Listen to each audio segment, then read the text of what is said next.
El pintor Maties Palau Ferrer era un enamorat de la nostra terra. Nascut a Montblanc i format a Barcelona i París, al conjunt de la seva obra hi trobem una intensa reivindicació de la ruralitat.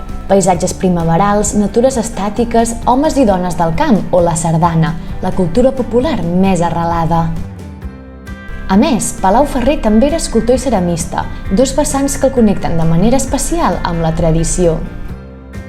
A la dècada dels anys 60 i 70, molts periodistes van descobrir els seus paisatges predilectes quan venien a la Conca de Barberà a entrevistar-lo.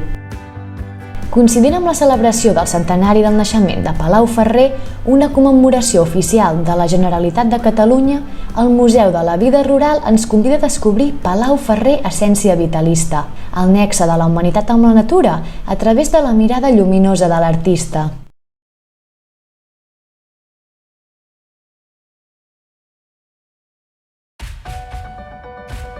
He viatjat molt.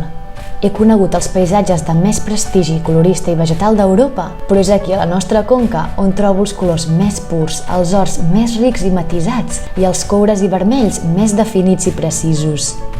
Maties Palau Ferrer, 1968.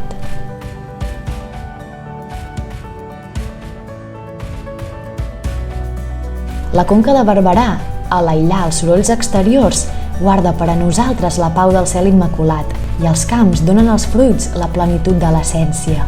Maties Palau Ferrer, 1970.